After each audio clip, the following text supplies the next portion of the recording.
প্রিয় মৎস্য খামারে ভাই বন্ধুগণ, আসসালামু আলাইকুম। তো আশা করি সকলে ভালো আছেন। তো বরাবরের মতো আপনাদের মাঝে আবারও একটি নতুন ভিডিও নিয়ে হাজির হলাম। তো আপনারা ভিডিওর স্ক্রিনে যে মাছগুলো লক্ষ্য করতে পারছেন, এগুলো হলো গিয়ে ভিয়েতনামি শোল মাছের পোনা।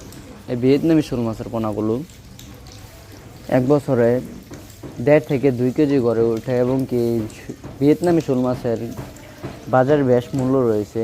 তাই মাছ চাষ করে ভালো একটা মুনাফা আয় করা যায়। অনেক চাষি ভাইয়েরাও ভালো একটা মুনাফা আয় করতে পেরেছেন এই মাছগুলো চাষ করে। অনেকে আবার এই মাছগুলোকে রাক্ষসী মাছ বলে চিনেন। আসলে এই মাছগুলোকে যদি সঠিক পরিমাণ খাবার দেওয়া হয়, তাহলে একটি মাছ আরেকটি মাছকে খাবে না। তো এই জন্যই অনেক চাষি ভাইয়েরাই খাবার সঠিকভাবে দিতে পারে না। এই জন্যই একটি মাছ আরেকটি মাছের খেয়ে ফেলে, তাই এই মাছগুলো অনেকেই চাষ করে না। তো এই মাছগুলো চাষ করে ভালো একটা মুনাফা আয় করা যাবে যদি আপনারা সঠিকভাবে খাবার খাওয়াতে পারেন।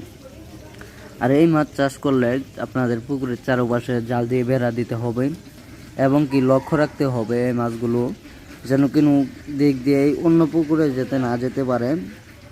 এবং কি আপনারা এই মাছের সাথে গিফট তেলাপিয়া দিতে পারেন, কারণ এই গিফট তেলাপিয়ার বাচ্চাগুলো এই মাছগুলো খেয়ে থাকে। দেখা গেল যদি আপনারা গিফট তেলাপিয়াটা দেন, তাহলে এই মাছের বাড়তি কোনো খাবার লাগবে না। এই জন্যই এই মাছ চাষ করে ভালো একটা মুনাফা আয় করা যায়।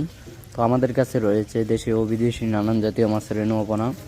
চাইলে আমাদের এই ভিডিওর স্ক্রিনে দেওয়া নাম্বারে আমাদের সাথে যোগাযোগ করে বাংলাদেশের যে কোনো প্রান্তে আমরা মাছগুলো পৌঁছিয়ে দিয়ে থাকি। তো আমাদের কাছে রয়েছে দেশি শিং, দেশি মাগুর, ভিয়েতনামি শোল, ভিয়েতনামি কই ইত্যাদি। তো আপনারা যারা ভালো উন্নত মানের